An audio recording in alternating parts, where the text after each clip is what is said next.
안녕하세요. 생생법률쇼 진행을 맡은 양지민입니다. 이 세상 이슈를 법률적 시점에서 다뤄보는 본격 토크 블록버스터 법률 이슈 토크 시작해 보도록 하겠습니다. 오늘 제 옆에는요, 장윤미 변호사님 자리하셨습니다. 안녕하세요. 감사합니다. 안녕하세요. 네, 주말 잘 보내셨어요?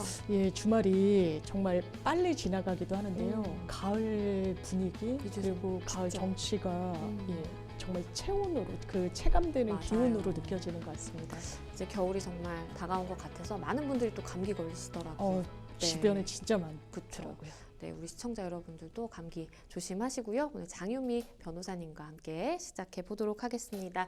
네, 지금 이 방송 유튜브를 통해서도 실시간으로 함께 방송이 되고 있습니다. 유튜브를 통한 소통의 창구도 열어둘 테니까요. 많은 시청 부탁드립니다. 법률 이슈 토크에서 나눠볼 이야기들 먼저 함께 만나보시죠. 다음 단계 예고한 이스라엘 지상전 초읽기. 국민의힘 김기현 중심 단결로 쇄신론 봉합. 전세보증금 반환 위기 가구 49만, 역전세 폭증. 이렇게 오늘 세 가지 주제 준비가 되어 있습니다. 어떤 이야기들일지 궁금한데요. 바로 시작해 보겠습니다. 여러분은 지금 생생법률쇼와 함께하고 계십니다.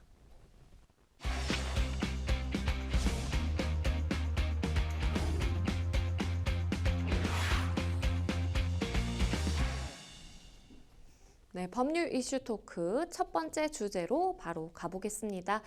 다음 단계 예고한 이스라엘 지상전 초읽기입니다. 이스라엘군이 가자 지구에 6회 공군을 동원한 대규모 지상 작전을 준비하고 있다고 밝히면서 이 이스라엘과 이 하마스의 갈등이 점점 격화되고 있는 상황입니다. 이 북부에 제2전선이 열리면서 이란이 개입하게 될 지금 위험까지 감지가 되고 있는데요.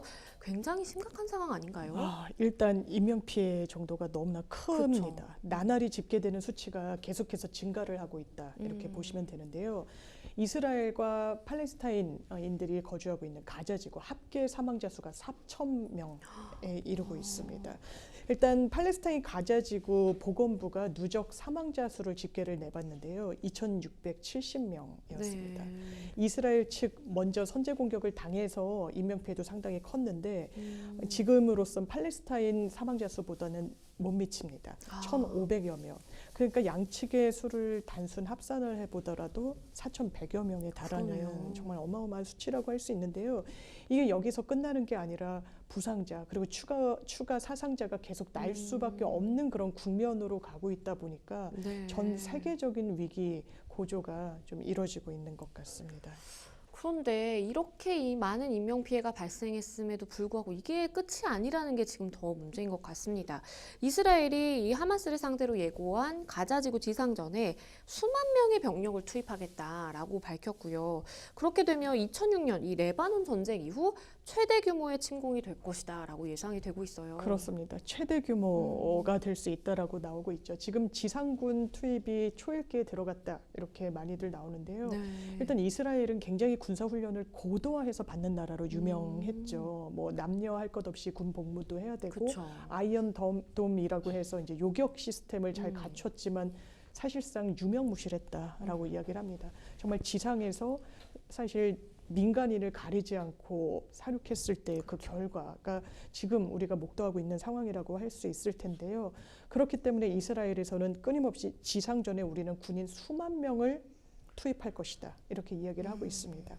일단 팔레스타인 무장정파 하마스의 지도부를 제거하는 걸 1차 목표로 두겠다라고 이야기를 하고 있는데요. 네. 그렇기 때문에 지금 짚어주신 대로 헤즈볼라가 자국 병사를 납치한 것에 대응해서 레바논을 침공했던 게 2006년도였는데 네. 그 이후에 아마 최대 규모 전쟁이 되지 않겠느냐 이런 전망이 나오고 있고 또 2008년 하마스 팔레스타인 자치정부 내전이 있었는데 1차 가자 전쟁 이후 처음으로 가자지구 점령을 시도하는 또 선례를 남기게 됐습니다.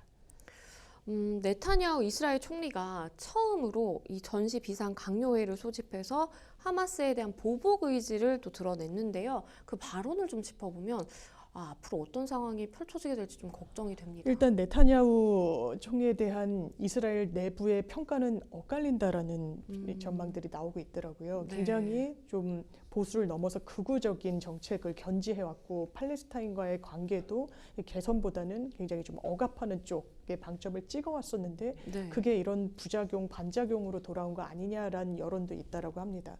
그렇지만 내부에서 여론이 별로 좋지 않았지만 외부에 너무 명백한 적이 생겼다고 볼 수 있는 거잖아요. 하마스라는. 그렇죠. 그래서 이 부분을 정치적인 어떤 이익으로 가져가려고 하는 거 아니냐라는 분석도 나오는데 지금 전쟁이 일어난 이후에 그 공식적으로 나오는 워딩을 보면 상당히 강도 높습니다. 이를테면 하마스를 정말 뿌리 뽑겠다라는 의지를 연일 보여주고 있는데요. 이런 식입니다. 전시 연정의 첫 긴급 회의에서는 하마스에 살해당한 형제 자매들과 전사한 영웅들을 위해 묵념하자. 이제 여기까지는 그 죽음을 기릴 수 있는 행보라고 볼 수가 있는데 하마스는 우리가 무너질 것으로 생각했지만 우리는 그들을 부숴버릴 것이다. 상당히 강도 높기도 하죠.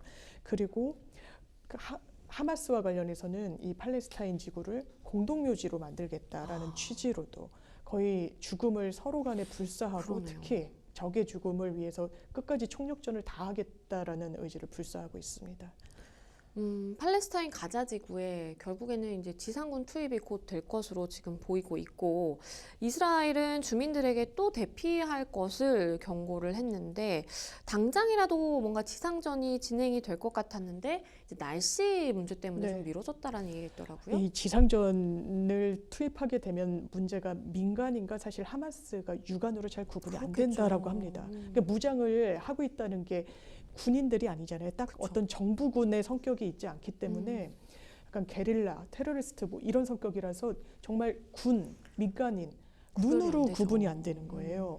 그래서 이 지상군 투입과 관련해서는 국제사회의 우려도 상당히 큰 부분이 있고 이스라엘에서는 이렇게 이야기합니다. 민간인의 어떤 죽음 그리고 부상 같은 정도를 최소화하기 위해서 우리가 항상 경고를 했다. 우리 24시간 안에 이 가자지구를 비워라 등등으로 이야기를 하고 있는데 실제로 이스라엘에서는 하마스가 민간인들이 이제 전쟁이 더 눈앞에 왔으니까 좀 이주를 하려고 하는 걸 막고 있다라고 여론전을 펴고 있고 네. 하마스는 오히려 이스라엘 측에서 거짓말을 하고 있다. 뭐 이러면서 또 맞서고 있는데요.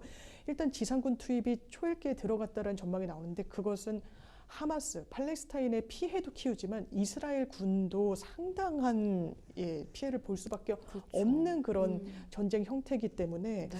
그래서 뭐 기후 탓이다, 날씨 탓이다 여러 가지 변수 이야기를 하고 있지만 아마 실제로는 이런 여러 가지 상황들 때문에 시기를 저울질하고 있는 게 아닌가 보여집니다. 그런데 앞서서 이제 뭐 대피 명령이라든지 뭐 이렇게 시한을 주고 뭔가 다른 곳으로 떠나라라고 이렇게 얘기를 했다라는 말씀을 해주셨는데 이 대피 명령에 따라서 남쪽으로 이동을 하던 이 주민들이 있었어요. 그런데 네. 이스라엘군의 무차별 공습을 받았거든요. 결국에는 이스라엘이 약속한 이 안전 대피로가 없다고 봐야 될까요? 아예 언론에서는 단정적으로 표현합니다. 이스라엘이 이야기했던 대피로는 없었다. 이렇게 이야기를 하는데요. 네. 이스라엘이 대대적인 지상전 투입을 앞두고 가자지구 주민들에게 경고합니다. 네. 24시간 안에 대피하라. 우리 공습에 들어간다. 지상전 투입 초읽기에 들어갔다라고 최후 통첩까지 내렸습니다. 네. 그럼 거기에 거주하고 있는 이런 일반 민간인들 당연히 다른 곳으로 갈 수밖에 없었죠. 그랬겠죠. 그래서 남쪽으로 계속 향했던 네. 거예요. 남쪽으로 가는 중간에 이스라엘군의 공습을 받았습니다. 그러니까 안전한 대피로 민간인에게 대해서는 최소한 이 전쟁 피해를 최소화하겠다는 약속이 지켜지지 않았죠. 그걸 더 나아가서 어떻게 보면 추가 공습을 통해 피해를 확산시킨 부분이 있죠. 그렇죠. 그래서 목숨을 걸고 일단 이집트 국경 인근까지 팔레스타인 주민들이 가까스로 갔는데 이 국경 앞에서 피난처도 못 찾고 있다라는 거예요. 그리고 국경을 열어준다 한들 이게 인도적 대피와는 이미 거리가 멀어졌죠. 그렇죠. 그래서 이건 국제법 위반이다. 아무리 전쟁이 나더라도 민간인에는 뭐 남성들도 있겠지만 여성, 특히 아이들이 다 그렇죠. 포함되어 있기 때문에 이런 피난길에 같이 좀 가야 되고 열어준다고 약속까지 했으면서 실제로는 추가 공습을 한 부분에 대해서 국제사회 여론도 좀 싸늘해지는 측면이 있는 것도 사실인 것 같습니다. 변호사님께서도 언급을 해주셨지만 이 이스라엘 국경이 개방이 돼서 만약에 대피 통로가 열린다라고 하더라도 사실은 이런 얘기가 있어요. 이스라엘이 가자지구를 완전히 포위해서 공격을 하는 이 상황에서 주민 대피령은 사실상 좀 추방과 다름없다. 이거는 국제법상으로 접근을 해보자면 이 강제 이주 아니냐라는 지적도 굉장히 많아요. 예, 여러 국가의 연구원들 또 이 중동 정세를 들여다보고 있는 학자들이 네. 소리 높여 문제 제기를 하고 있는 부분이기도 한데요. 일단 한 인권 변호사는 이렇게 이야기를 하고 있다라고 합니다. 이번 대피 명령이라고 이야기를 하지만 이건 대피 명령이 아니다. 강제 이주 명령에 불과하다. 이 대피로를 막아놓고 사실상 살 길을 닫아놨기 때문에 이런 비판이 나오고 있고요. 국제적십자위원회 같은 경우에는 아예 공식 성명을 냈습니다. 네. 이스라엘이 가자지구 포위 공격을 통해서 식량, 물, 전기를 다 끊었다. 이런 상황에서 주민들에게 집을 떠나라라고 명령하는 건 이건 국제법, 나가서 국제인도법 위반임이 분명하다라고 비판을 하고 있고요. 무엇보다 이 팔레스타인 주민들에게 이번 대피 명령, 제2의 나크바와 다를 바 없다라고 하는데요. 나크바라는 건 이스라엘이 거의 막 수천 년 동안 본인들 땅이 아니었는데 와서 정착을 하기 시작했잖아요. 그게 48년도인데 그때 75만 명이 넘는 팔레스타인들이 본인들 거주지에서 쫓겨났습니다. 사실 어떻게 보면 납득하기 어려운 상황이었을 텐데 네. 그 과정 중에서 500개의 팔레스타인 마을들이 또 무참하게 폐허로 파괴됐기도 했기 때문에 그 당시 상황을 나크바, 재앙이라고 지칭하는 게 팔레스타인 단어인데 그게 다시 한번 구현되고 있다라는 이야기가 나오고 있습니다. 그런데 이 팔레스타인 무장정파 하마스를 지원해온 이란, 이스라엘이 가자지구 공격을 멈추지 않으면 전쟁에 개입할 수 있다라고 경고를 했는데요.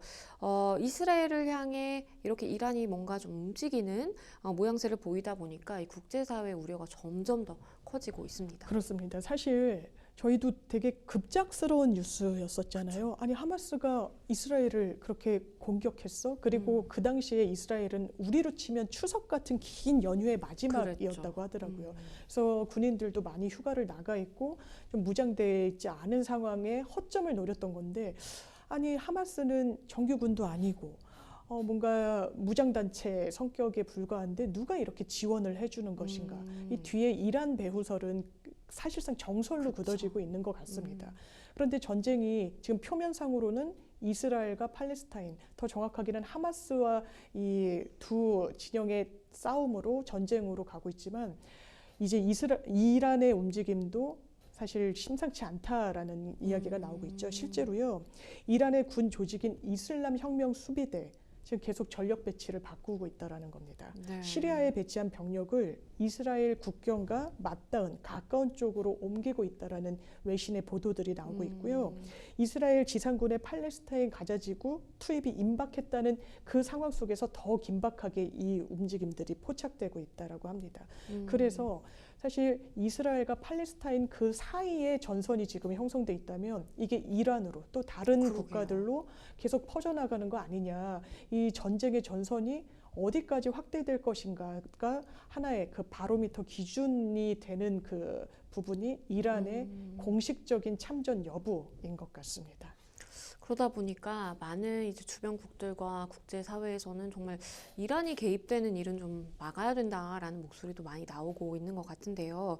이스라엘군이 이 북부의 국경을 맞대고 있는 레바논, 시리아와도 무력 공방을 시작을 했습니다. 그러면서 이스라엘 북부 국경지대의 제2의 전선이 현실화되고 있다라는 또 이야기가 있네요. 맞습니다. 하마스와만 싸우고 있는 게 그쵸. 아니거든요.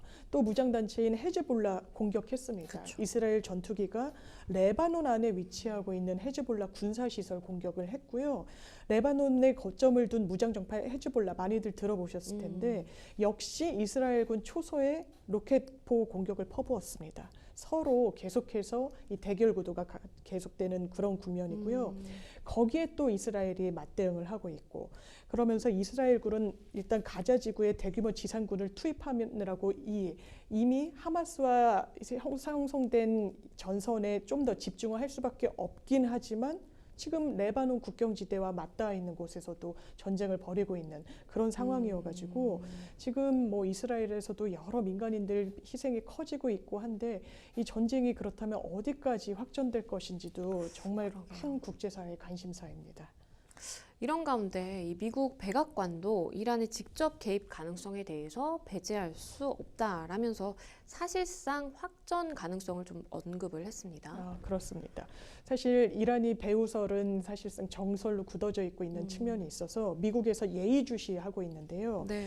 제이크 설리번 미국 백악관 국가안보보좌관이 CBS 언론과 인터뷰를 가졌습니다. 이스라엘과 하마스의 갈등이 격화되고 있으면 그 북부에 제2전선이 열리면서 이란의 개입 가능성을 우리는 열어두고 있다라는 겁니다. 확전 가능성도 좀 전제를 하고 미국도 대비를 하고 있다라고 봐야 될 것 같고요. 지금 이스라엘은 레바논 영토를 또 공급하면서 민간인들에게 국경 4km 이내에는 접근하지 말라라고 경고를 내려놓고 있습니다. 네. 계속해서 전선이 구축되고 있는 이런 양상이고 레바논 주둔 유엔군도 로켓 공격을 받는 등 유엔군에 대한 공격도 계속 커지면서 이게 중동에서 여러 뭐 평화 붐이랄까요? 미국과의 관계 개선을 모색하고 이런 분위기가 있었던 것도 사실이고 그런데 다시 한번 냉각기로 접어들고 있는 그런 상황인 걸로 보입니다. 그런데 이 조 바이든 대통령이 이스라엘 가자지구 점령을 큰 실수라고 언급을 했습니다.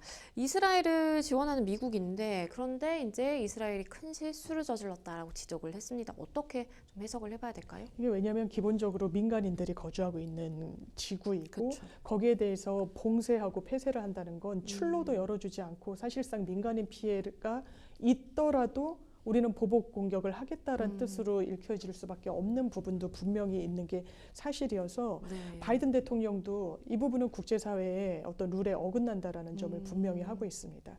현 시점에서 가자지구 점령을 지지하냐는 미국 언론인의 질문을 받은 데 따른 바이든 대통령의 답이 가자지구를 봉쇄하는 건 이스라엘의 큰 실수다 이렇게까지 이야기를 했고요. 다만 가자에서 일어난 일은 하마스 때문인 거는 본인이 분석하기로는 분명하지만 하마스의 극단적 요소는 모든 팔레스타인 사람들을 대표하는 건 아니다.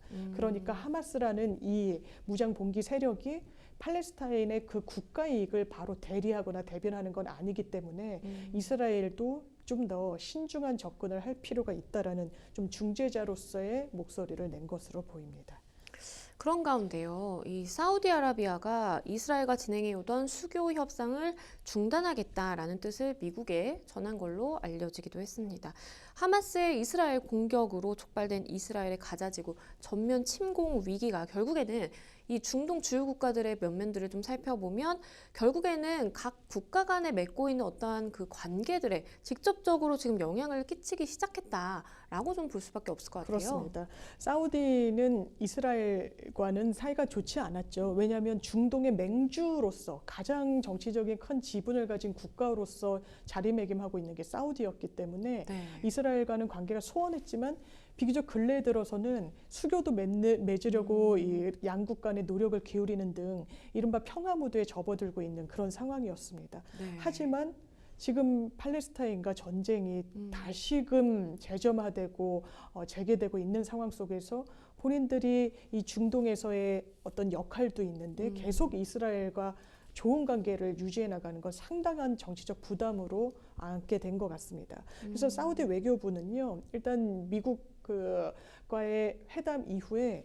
우리는 가자 지구에서 즉각적인 휴전 그리고 긴급한 인도적 지원을 촉구한다라고 하면서 이스라엘의 현재의 어떤 입장에 대해서는 반대 입장을 좀 분명히 밝히면서요, 이스라엘과의 관계 개선 노력도 일단은 좀 냉각기에 접어든 그런 상황입니다. 이스라엘과 하마스의 이러한 글쎄요, 서로 간에 이제 보복과 이 전쟁 모드가 사실은 많은 주변국들을 우려하게 하는 것은 분명한 것 같아요. 이제 많은 입장들이 그 공격이 시작된 이후에 즉시 나오기도 했고, 그리고 또 추가적으로 아랍이라든지 또 아프리카 주변국도 이스라엘의 지상전 투입을 반드시 막아야 된다. 이것은 재앙이다라는 이런 입장문이 또 나오기도 했어요. 그렇습니다. 이게 우리로 만약에 상정을 해본다면 우리의 이웃 국가에서 전쟁이 벌어진다라고 하면 그 불똥이 혹여나 우리 그렇죠. 한반도에 튈까 전전긍긍할 수밖에 없잖아요. 지금 그런 상황에 처한 게 아랍 국가와 아프리카 주변 국들인 것 같습니다. 네. 일단 사우디아라비아를 비롯해서 아라비아 반도 그리고 북아프리카 등지 아랍권 국가들로 구성된 아랍 연맹이라는 기구가 있습니다. 여기서는요, 무려 아프리카의 55개 국가가 회원국으로 가입을 해 있는데 공동 성명을 냈습니다. 네. 더 늦기 전에 이 재앙을 막아야 된다. 이 재앙이라 함은 가자 지구를 향한 지상군 투입을 언급하는 겁니다.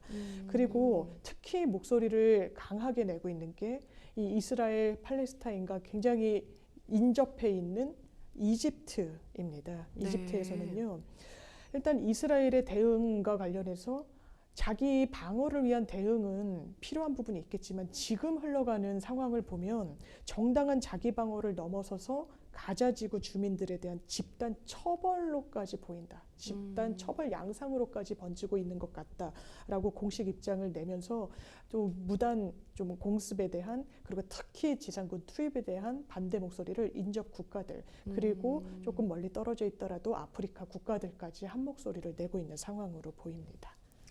그런 가운데요, 이 중국의 입장을 좀 볼게요. 중국은 팔레스타인 무장정파 이 하마스의 선제 공격을 이유로 가자 지구에 보복 공습을 하고 있는 이 이스라엘에 대해서 도를 넘었다라고 이렇게 비판의 목소리를 높이고 있습니다.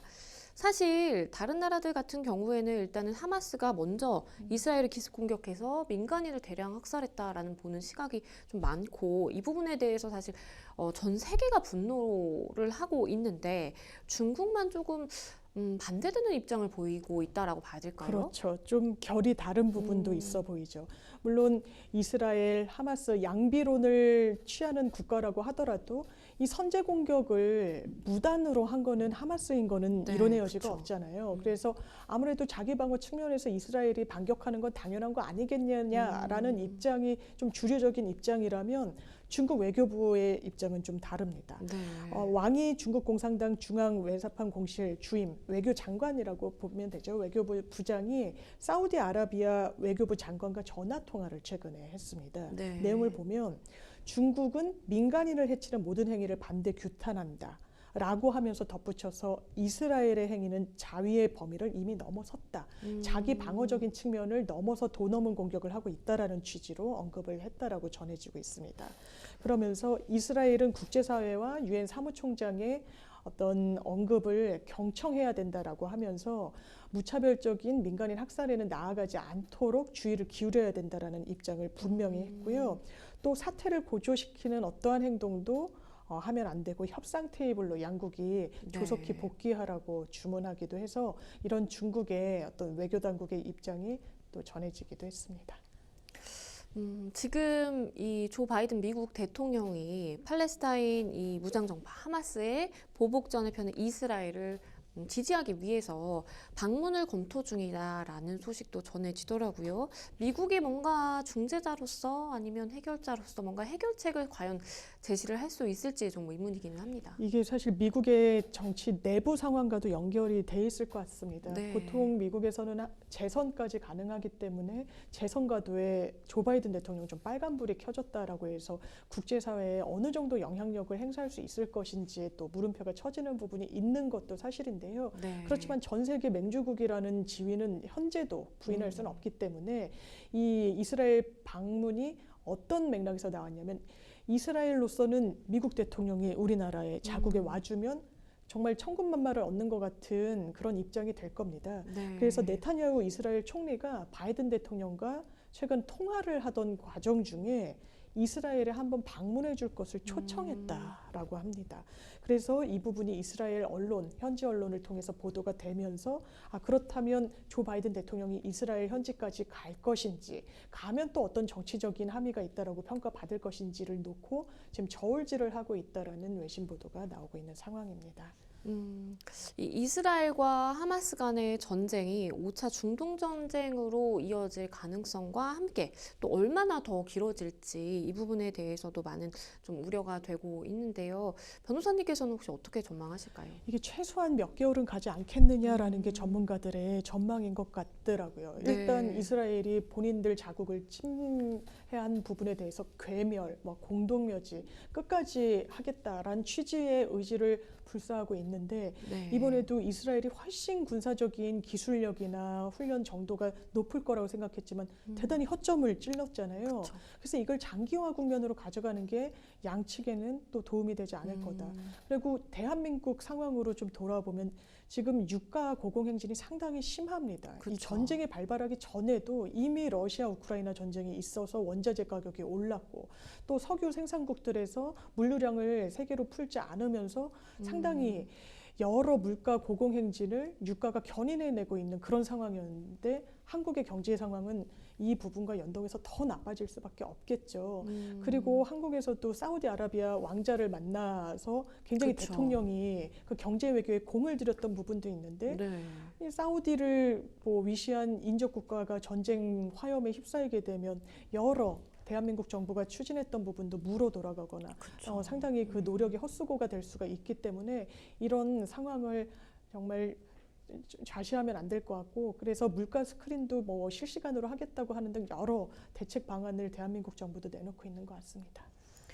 네, 첫 번째 법률 이슈 토크 이스라엘과 하마스 이야기 자세히 짚어봤습니다. 네, 여러분은 지금 생생법률쇼와 함께하고 계십니다.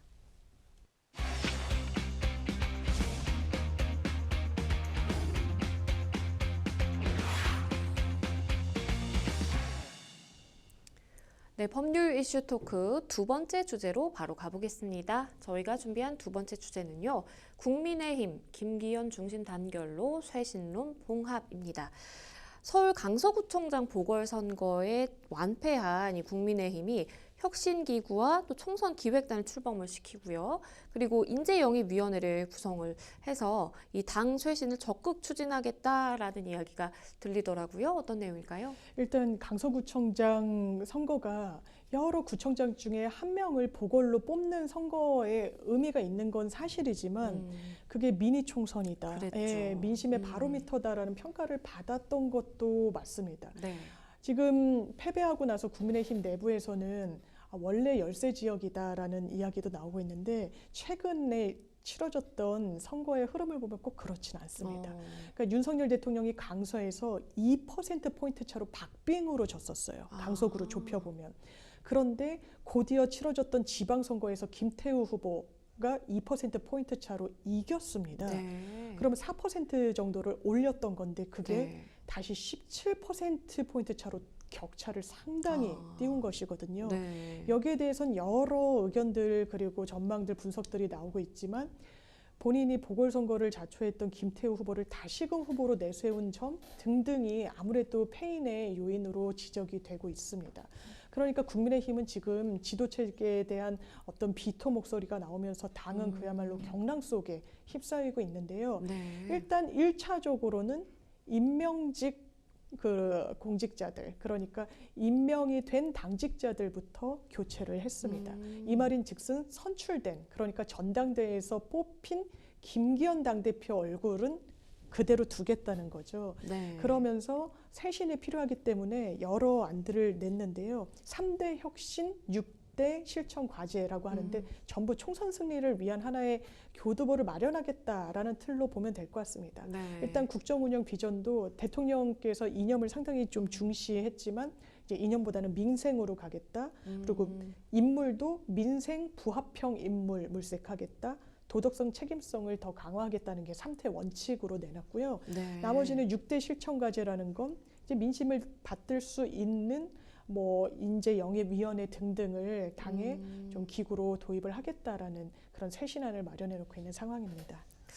국민의힘 결국 이 김기현 2기 체제가 시작이 됐다라고 이렇게 봐야 될 것 같은데요. 제2기 지도부가 발표가 됐습니다. 어떤 인물들일까요? 사실 총선이 지금 6개월 정도밖에 남지가 않았기 때문에 네. 김기현 대표가 또 뭐 이번 선거 패배의 책임을 지더라도 당장 물러나는 게 무리가 아니겠느냐 이런 일각의 목소리도 있는 것 같습니다. 네. 뭐 비대위 혁신위로 가다 보면 또 인물난을 겪어야 되고 당이 질서 있게 못 가는 상황이 되다 보니까 일단 김기현 당대표 체계로 가되 이 밑에 어떤 인선을 다시 하겠다라는 취지인데요.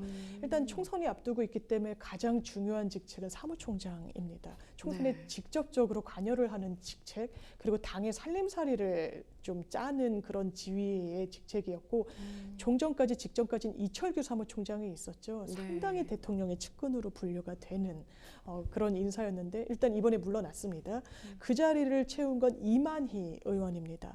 그런데 이만희 의원은 뭐 개파식이 비교적 였다 이런 평가를 받기는 하지만 TK 출신 재선 의원이라는 한계가 있다라는 지적이 나오는 것 같습니다. 네. 아무래도 전국단위 총선에서 승리를 하기 위해선 중도층 표심을 가져올 수 있는 지도부가 좀 있어야 되는데 지금 윤지혁 원내대표도 TK 출신 그리고 또 중책이라고 할 수 있는 사무총장도 이른바 TK 출신이라고 하니 이게 과연 쇄신의 흐름에는 부합하는 것이냐 이런 평가가 나오는 것 같고요. 네. 그리고 또 눈길을 끄는 건 사실 정책위 의장입니다. 이게 원내 지도부의 거의 원내 대표와 같이 이제 합을 맞춰서 정책적인 대안을 모색하고 또 민생과 가장 결부되어 있는 게 정책을 어떻게 내느냐 아니겠습니까? 네. 이 부분과 관련해서는 원래 좀 다른 인물들이 한마평에 올랐지만 낙점을 받은 건 수도권 3선 평택이 지역구인 유이동 의원인데요. 네. 이 부분과 관련해서는 유이동 의원의 지명도가 매우 높다라고 보기는 어렵지만 과거에 유승민 계로 분리가 됐던 좀 소심파, 소장파 성격을 가진 의원이라는 점에서 이제 비교적 새 인물이다라는 평가가 나오는 것 같습니다. 그러면 김기현 2기 체제의 지도 뭐 어떤 좀 특징이 있다고 봐야 될까요? 좀 실망스럽다는 평가가 주된 것 같긴 합니다. 왜냐하면 김기현 대표는 사실 억울할 수는 있을 것 같아요. 유승민 대표도 선거 참패한 이후에 언론 인터뷰 등에서 사실 실권을 가진 당대표는 아니지 않았냐. 대통령이 사면복권을 해줬다는 것은 사실 후보로 나가라고 등 떠밀어줬던 측면도 있는 것이거든요. 네. 그렇다면 대통령이 책임을 져야 되는 그런 선거 결과인 건 분명하지만 대통령이 즉각적으로 정치적 책임을 어떻게 지겠습니까? 예, 너무 또 그 부분. 그래서 그런 부분을 완화해 줄 수 있는 게 사실 김기현 대표가 물러나는 거고 당 내부에서도 이런 목소리가 상당히 격앙되게 나오고 있는 것도 사실이지만 일단은 안정적인 좀 선택지를 좀 뽑았다. 그리고 대통령도 선거 참패 이후에 며칠 동안 공식적인 입장이 나오지 않다가 네. 이 부분과 관련해서 좀 차분하게 교훈을 찾자고 대통령이 참모들에게 언급했다는 이야기가 나왔거든요. 네. 그래서 방점이 차분에 찍혔었습니다. 차분이라 함은 뭔가 혁신위를 간다거나 비대위를 간다거나 굉장히 당을 뒤집어 엎는 형태가 아니라 현 체계를 어느 정도 유지를 하면서 총선에 대비하자는 이런 신호로 읽힐 수밖에 없기 때문에 네. 어떤 대통령실의 이해관계와 또 김기현이라는 대표의 그 정치인의 이해관계가 어느 정도 또 맞아떨어진 부분이 있지 않나라는 해석도 나오고 있습니다. 앞서 열린 이 15일에 열렸는데요. 국민의힘 의원총회에서는요. 참패한 강서구청장 보궐선거를 진두지휘한 김기현 이 대표 체제를 과연 우리가 유지를 해야 되느냐 말아야 되느냐 이걸 두고 굉장한 또 갑론의박이 벌어졌었다라고 하더라고요. 예, 기사를 보면 굉장히 그 비공개 의총에서 면전에 험한 말이 막 오고 가고 고성이 나온 것처럼 하는데 또 네. 그 발언을 했다라는 의원들은 뭐 그 정도는 아니었다라고 또 톤 조절을 하고 있기도 한데요. 사실 네. 김기현 체제에 대한 비토 목소리, 좀 비판 목소리는 상당히 강하게 나왔던 건 사실인 것 같습니다. 네. 뭐 당 내외, 원외 인사들도요. 지금 의원총회를 긴급하게 갖고 주말에 뭐 몇 시간 동안 논의를 비공개로 가졌는데 결론은 단일 대우로 가자라는 거거든요. 네. 질서 있게 우리가 가자. 그러니까 이런 이야기가 당장에 나오고 있는 겁니다. 강서구청장 선거 치를 때도 얼마나 질서 있게 갔냐. 대통령이 원하는 후보 내서 거기에 따라서 당이 지원을 해주고 사실 김기현 대표는 처음에 보궐선거 초창기만 해도 후보 내지 않겠다고 언론에 이야기를 했었습니다. 그리고 일부 언론 보도를 보면 김기현 대표는 이 선거가 참패되면 본인의 정치적 부담으로 당연히 올 수밖에 그렇죠. 없다는 걸 알고 있죠. 이게 나아가서 대통령의 부담이 된다라는 것도 굉장히 좀 선수가 오래된 정치인이기 때문에 전망을 했을 텐데 그래서 다른 후보 한두 명을 추천을 했다는 거예요. 그런데 대통령실에서 아니 그럼 지금 대통령이 사면복권 잘못했다라고 이야기하는 거냐라는 보도가 있었습니다. 네. 이게 동아일보 이제 보도 내용 중에 칼럼 내용 중에 들어있던 부분이라서 이게 어떻게들 보면 대통령실 그리고 대통령의 의중에 맞도록 이번 선거를 한번 치러봤던 것인데 그게 정말 참패라는 결과로 그쵸. 온 거죠. 그래서 이 부분에 대한 누군가는 총대를 메고 책임을 져야 되는데 다시 한번 결론이 질서 있게 가자. 너무 질서 있게 하다 보니까 여기까지 왔던 거고 대통령실에 대해서 비판의 목소리 못 냈고 그때도 문제의식을 가졌던 여러 정치인들이 뭐 연판장이라도 아니면 우리 목소리라도 공식적으로 전달해야 된다 이런 목소리조차 나오지를 못했었거든요. 그래서 이제야말로 좀 대통령의 쇄신을 이끌어내야 되는 거 아니냐라는 목소리도 이번 비공개 의원총회에서 많이 나왔다고 합니다. 의원총회 뭐 분위기가 굉장히 험악했다라는 이제 말씀을 드렸는데 이런 가운데 친윤계는요 단합을 호소를 하면서 이 김기현 대표의 사퇴를 주장하는 의원들을 굉장히 좀 비난하는 목소리를 내기도 했다고 해요. 그렇습니다. 일단 이용 의원 아시는 분들 많으실 텐데 이제 네. 봅슬레이 선수 출신이고 대선 후보였던 윤석열 당시 후보를 이렇게 수행했던 의원인데요. 비례대표 의원인데 나는 임명직 당직자들의 결단을 존중한다. 이 말이 왜 나왔냐면요. 처음에 김기현 당대표 이제 물러나지 않고 네. 임명직 당직자 8명 교체하겠다. 이러니까 아니 이걸로 무슨 끝이 난다는 거야. 이걸로 책임지고 지도부 사퇴한다고 볼 수 있는 거야 라는 당내 목소리가 많았거든요. 네. 그러니까 이것도 결단이다. 이 결단은 나는 존중한다. 라고 이야기를 하면서 내부 분열하지 말라. 라고 이야기를 했는데 아마 기선제압을 하려고 했던 의도가 있었던 것 같아요. 의원총회에서 제일 처음에 발언을 했다라고 하더라고요. 그리고 이제 대통령의 뭐 측근으로 분류되는 장해찬 청년 최고위원 같은 경우에는 네. SNS에 아예 좀 뭐랄까요 공개 저격을 했습니다. 이때다 싶어서 대통령을 흔들고 본인들의 공천 기득권 확보하고 싶은 건 아닌지 국민과 당원들 냉혹하게 평가하고 있을 것이다.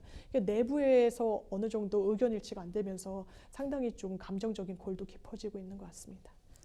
의원 다수는 뭔가 관망을 하면서 이 김 대표 체제가 당장은 유지가 되겠지만 하지만 결국에는 우리가 비대위 체제로 가게 되지 않겠느냐 뭐 이렇게 좀 보고 있는 것 같기도 하더라고요. 변호사님은 좀 어떻게 전망하세요? 이게 국민의힘의 본인의 어떤 기명으로 인터뷰를 못하지만 익명으로 나오는 목소리들을 보면요. 우리가 총선을 김기현 얼굴로 치를 수 있겠냐 이렇게 직격을 하고 있습니다. 네. 실제로 김기현 대표는 윤석열 대통령이 만들어준 당대표라는 거에는 평가가 엇갈릴 수 없다고 생각합니다. 네. 나경원 대표 나오려고 했지만 낙마했죠. 유승민 대표 마찬가지였고요. 그래서 사실상 대통령이 세운 당대표이기 때문에 실권도 없는데 대통령이 그러면 뭔가 반격을 하거나 반박을 하는 쓴소리를 낼 수 있느냐? 그렇진 않다라는 거죠. 지금 강서에서 17%포인트 이상으로 졌다라는 건 강서가 서울에서 두 번째로 2030 세대가 많습니다. 네. 마곡지구 등이 개발이 되면서 지하철 라인과 연결된 곳에 젊은 층들이 많이 유입돼서 살고 있었거든요. 그런데 거기서 사전투표율은 최대치였고 이게 민심의 이반 현상이 심상치 않다는 걸 알아야 돼요. 네. 그렇기 때문에 이 부분과 관련해서 국민의힘 내부에서도 이 국민의힘이 잘했다고 보는 건 아니지만 물론 대통령이 쇄신하고 바뀌어야 되는 거 아니겠느냐라는 목소리도 나오고 있어서요. 지금 그러면 하나의 신호탄으로 김기현 대표가 지금은 물러나지 않고 있더라도 이게 과연 몇 개월이나 가겠느냐. 그리고 김기현 대표의 어떤 의지, 총선에 대한 어떤 전략, 물음표를 당 내부에서도 조금 취하고 있는 것 같습니다. 그럼 당사자인 김기현 대표 어떤 반응일지 궁금한데요. 일단 김기현 대표는 이렇게 이야기했어요. 내가 총선 치르겠다. 근데 총선에서 우리가 지면 나 정계 은퇴하겠다. 그러니까 당 내부에서 바로 나온 반응은요. 천하람 이제 당협위원장 같은 경우에 소장파로 분류가 되는데 이런 공언하지 않더라도 총선 지면 정계 은퇴하는 거라고 이야기했어요. 본인이 선택하는 게 아니라 본인이 원하지 않아도 그 상황에는 등 떠밀리듯이 올 수밖에 없다라고 하는데 불보듯 뻔하게 총선의 패배 길로 가겠냐는 취지의 목소리가 당 내부에서도 나오고 있어서 일단 뭐 지도부 교체가 어느 선에선 일단락이 됐다라고 하지만 그 부분도 부족하다, 좀 쇄신이라고 보기는 역부족이다라는 이야기가 나오는 국면에 과연 김기현 대표 체계가 계속 총선까지 순항할 수 있을 것인지는 좀 물음표가 쳐진다는 의견이 지금 좀 많은 것 같습니다. 그래도 뭐 비교적 뭐 발빠르게 국민의힘이 김기현 2기 체제에 돌입을 했다라고 좀 볼 수도 있을 것 같긴 한데 글쎄요. 국민의힘 쇄신이 그러면 결국에는 좀 어떻게 전개될 거라고 보시나요? 일단 국민의힘만 잘해서는 이 국면을 돌파할 수 없을 겁니다.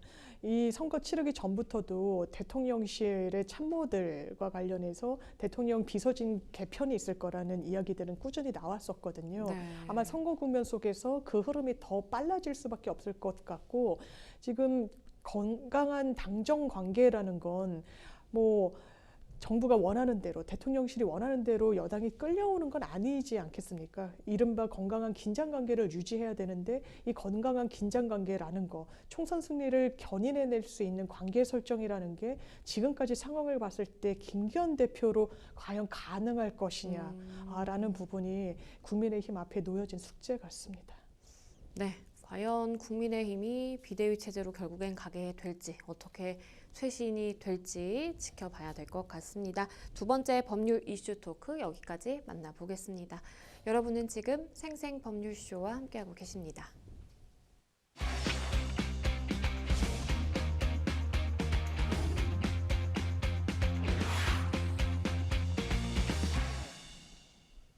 네, 법률 이슈 토크 세 번째 주제로 가보겠습니다. 저희가 준비한 세 번째 주제는요. 전세보증금 반환 위기 가구 49만, 역전세 폭증입니다. 이게 상황이 좀 심상치 않은 것 같아요. 집주인으로부터 보증금을 제때 돌려받지 못할 위험에 처한 가구가 최대 49만 2천 가구에 달한다라는 지표가 나왔고요. 아예 못 받을 수 있는 가구는 최대 4만 2천 가구로 지금 추정이 되고 있습니다. 도대체 상황이 어떻게 전개되고 있는 건가요? 완전 전세 시장의 빨간불이 특히 그쵸. 청년층이 많이 살고 있는 곳에 음. 켜졌다라고 볼 수밖에 없는 것 같습니다. 네. 이게 왜냐하면 대단히 좀 정확하게 산정을 한 수치더라고요. 이게 어떻게 나온 거냐면요. 국토연구원에서 지난해 가계금융복지조사를 통해서 집을 새로 놓은 임대인의 저축액과 얼마의 세를 넣는지, 그리고 대출 가능액이 얼마인지를 다 집계를 내본 거예요. 네. 그랬더니 돌려받지 못할 위험에 처한 가구 수가 49만 2천 가구. 이 말인 즉슨 임대인이 돌려줘야 되는 보증금보다 대출을 받을 수 있거나 저금해 놓은 돈이 적은 그렇죠. 거예요. 그럼 돈을 못 돌려주는 거죠. 100%를 못 돌려주면 80% 정도라도 돌려줘야 되는데, 심지어 정말 다 못 받을 수 있다라고 위험한 빨간불이 켜진 가구도 4만 2천 가구까지 치솟았다는 겁니다. 네. 그리고 보증금이 매매 시세보다 높으면 집주인은 그 돈을 줄 수가 없죠. 집을 팔더라도 보증금을 그렇죠. 못 내주는 거니까요. 그렇게 이렇게 역전세가 된 이른바 깡통 전세라고 하는 비율도요, 5.1%입니다. 전체 전세 시장에. 이게 얼마나 좀 안 좋은 수치냐면, 지난해 상반기에 매매가보다 더 상회하는 보증금을 갖고 있는 가구 수가 0.7%, 1%도 안 됐었거든요. 이게 5배로 올라섰기 그러네요. 때문에 여러 전세 사기 피해에 대한 경종이 지금까지 여전히 계속되고 있습니다.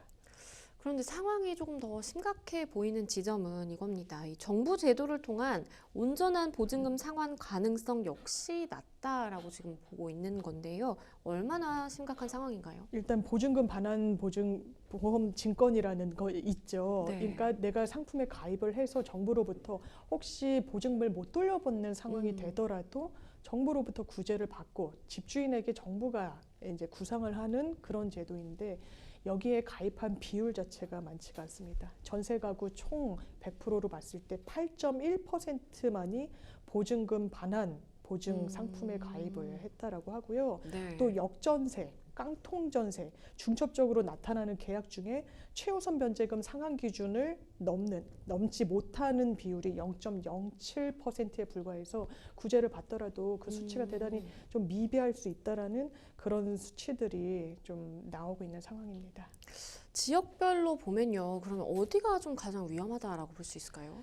일단 이 위험도를 한 언론에서도 전국 단위로 한번 그 집계를 내본 적도 있기도 한데, 네. 서울에서는 강서가 이미 좀 그쵸. 문제가 있었죠. 거기 맞아요. 빌라촌이 많고, 기본적으로 아파트는 시세 조회가 됩니다. 실거래가가 얼마인지, 정말 몇 월 며칠에 몇 층에 몇 평대가 얼마에 거래됐는지가 명확하게 인터넷상에서 검색이 되는데, 빌라는 좀 그러지 못한 경우가 많고요. 특히나 신축 빌라는 더 그렇습니다. 시장가라는 게 형성되지 않았었으니까요. 그러니까 대량으로 물량을 사고서는 원래 이 보증금 걱정하지 마라. 그것보다 훨씬 비싼 가격에 거래되는 부동산들이다라고 안심을 시켰는데 그런 구조적인 문제를 가진 지역에서 문제가 커지고 있습니다. 지역별로 보면요. 역전세 계약 비율이 대구, 중구가 76.4% 상당히 높았고요. 네. 그다음이 대구 남구, 대구 달서구 순이었고 대전 서구, 대구 수성구, 경기 과천시 순으로 높았습니다. 깡통 전세가 제일 높은 지역은 전남 광양이었습니다. 그 뒤를 이은 게 대구 달서, 대구 남구, 대구 중구. 그래서 전국 각지에 이 뭔가 위험 요인이 도사리고 있다라고 평가해도 좀 과언이 아닌 상황인 것 같습니다. 이런 가운데요. 이 세입자가 살고 있는 집이 경매에 넘어가게 되는 경우, 이런 경우에 4명 중에 1명은 보증금을 반환받지 못했다라는 통계가 있기도 하네요. 이게 대법원에서 경매가 진행되고 있는 사건 집계가 가능하잖아요. 네. 그래서 이제 국정감사 등에서 이 의원들이 관련 자료 요청을 한 겁니다. 이 자료는 민주당 진선미 의원실에서 대법원으로부터 받은 자료인데요. 네. 올해 1월부터 9월까지 법원의 주택 경매 사건 6,008건이 있었는데 네. 여기에 세입자가 있는 주택이 6,008건이었다는 소리예요. 전 세건 중에 상당히 많죠. 그러네요. 이 중 세입자가 임차보증금을 돌려받지 못하는 이른바 임차보증금 미수주택 비율이 23.5%. 그러니까 4채 중에 한 채꼴인 1,411건으로 집계가 됐습니다. 그래서 내 집이 경매로 넘어갔을 때 전세금을 제대로 돌려받지 못하는 비율이 이렇게 높아지고 있다. 그리고 전세금이라는 건 보통 많은 사람들의 전 재산이고 전 재산을 넘는 거죠. 왜냐하면 대출까지 받아서 보증금을 마련하는 경우가 태반이니까요. 네. 그래서 여기에 대한 뭐 전세 사기 특별법 등이 도입되기도 했지만 그 지원을 받는 대상이 상당히 좀 좁고 지원책으로는 부족하다라는 게 또 이 피해자들의 호소여가지고 법에 대한 어떤 재정비도 분명히 필요해 보입니다. 요즘 뭐 언론에서 많이 다루는 게 수원 전세 사기 사건 네. 굉장히 좀 심상치가 않습니다. 인천에 이어서 수원 일대 대규모 전세 사기 의혹이 지금 제기가 되고 있는 상황인데요. 이와 관련해서 130건이 넘는 고소장이 지금 접수가 되면서 경찰이 본격적인 수사에 착수를 했습니다. 네, 우리가 이사 가서 살더라도 이웃 사람 잘 모르는 경우가 많잖아요. 그런데 고소장이 계속 접수가 됐던 거예요. 같이 네. 뭐 모여서 접수한 고소장도 있겠지만 봤더니 한 임대인을 겨냥하고 있었다는 그렇죠. 겁니다. 그 피해 금액으로 보면요. 일단 고소장 접수 건수만 130건이 넘고 전세보증금 피해 금액은 535억 원입니다. 얼마나 큰 피해입니까? 근데 이 임대인 부부가 어떤 식으로 임대 계약을 체결했냐면요. 본인들과 아들 명의로 800채의 주택을 갖고 있었대요. 800채. 네. 그리고 본인들 개인으로 계약을 체결할 건도 물론 있었지만 18개의 부동산 법인을 만들었다는 겁니다. 그런데 법인이란 게 사실 실체가 없는 경우도 많죠. 사실상 개인 그렇죠. 사업자 정도의 규모나 이런 부분에 불과한데 법인 형태를 띠고 있는 경우가 많습니다. 네. 그러면 어쨌든 계약의 상대방이 임대인이 법인이면 법인 상대로밖에 법적 책임을 못 묻게 되잖아요. 그렇죠. 그러면 이 개인들에 대해서는 책임을 아예 묻지도 못하는 경우들도 있을 수 있어서 이런 법인 제도를 악용한 게 아닌가라고 생각되는 부분도 있고요. 그리고 이 피해자들이 이렇게 이야기합니다. 집주인 내가 계약 만료되기 몇 주 전에 연락했더니 안 받는데 불과 며칠 전에도 새로 임차인 들이려고 계약하는데 막 왔다 갔다 했다는 거예요. 네. 그런데 아니 이렇게 보증금도 못 돌릴 정도고 피해 금액이 500억이 넘는데 새 임차인을 들였다면 이거는 그쵸. 돌려줄 의사나 능력이 전혀 없는 상태에서 또 추가 계약을 체결한 거 아니겠느냐 이런 분통을 터뜨리고 있습니다. 피해자들의 연령도 굉장히 좀 낮고 반복해서 일어나다 보니까 왜 자꾸 이런 일이 생길까 좀 싶은데요. 변호사님께서 마지막으로 한 말씀 해주신다면요. 아무래도 이 부동산 거래 경험이 많지 않은 2030을 오히려 우리가 부동산 전문가다라고 해서 피해에 좀 공세랄까요? 뭐 이렇게 펴는 경우가 좀 있는 것 같고 네. 신축 빌라를 선호하는 부분도 있다 보니까 그쵸. 피해가 좀 커지고 있는데 그래서 법적으로 임차인이 아니라 임대인의 과거 이런 전세 사기 이력, 전세금을 돌려주지 못했던 그런 상황을 공시해야 된다라는 목소리도 많이 나옵니다. 네, 세 번째 법률 이슈 토크 전세 사기 관련돼서 짚어봤습니다. 네, 생생법률쇼 어느덧 마칠 시간이 다 됐는데요. 오늘 함께 해주신 장윤미 변호사님 감사합니다. 네, 고맙습니다. 네, 오늘 저희가 준비한 내용 여기까지입니다. 다음 시간에 더 풍성한 내용으로 다시 찾아뵙겠습니다. 시청해주신 여러분 고맙습니다.